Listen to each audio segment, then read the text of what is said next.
Hi, I'm McKinley, and today Thomas and I are going to show you how to make some ready-to-go oatmeal raisin cookies.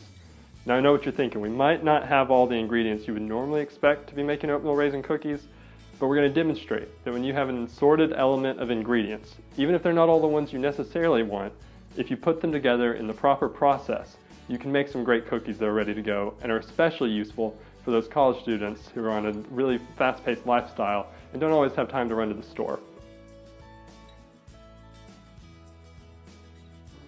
So for today's batch of cookies, we're going to be using some pre-made packets of maple and brown sugar oatmeal.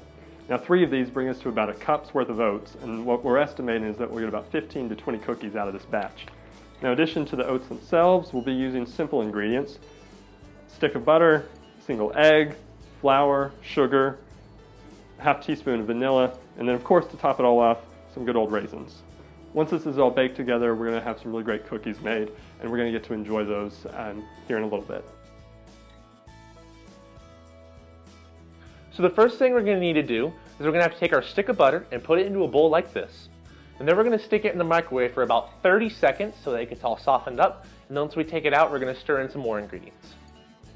Next, we're going to take our pure cane sugar, it's going to be about 1/4 cup. We're going to pour it in with our bowl of butter. And then we're going to go ahead and stir both ingredients together. Now that we're done putting the butter and the sugar together, the next thing we're going to have to do is we're going to take our 1 egg and crack it inside the big glass bowl right here, followed by the vanilla, which is going to be about ½ teaspoon. Then once we're done with that, we're going to take the butter and the sugar and pour it in the glass bowl as well.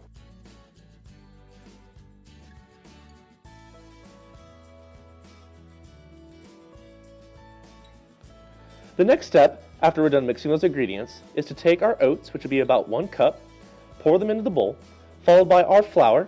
Flour is going to be about 3/4 cup. And then we're going to take our salt, it's going to be ½ teaspoon, and pour that in as well.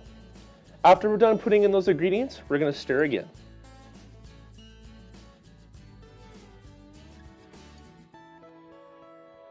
After we're done mixing those ingredients, the last step is to take our raisins, which would be about ½ cup, pour them in the bowl, stir together, and then we'll be ready to put the dough on the pan. Once we've rolled the dough and put them on the pans, make sure the oven has been preset to 350 degrees. After you stick them in the oven, cook them for about 10 to 12 minutes.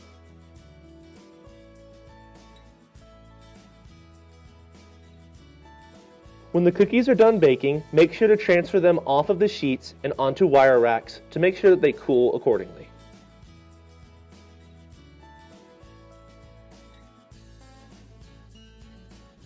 So here we see a simple step-by-step flow diagram, and if you follow these steps, you too will have some delicious college cookies that are easy to make and don't require all the traditional ingredients.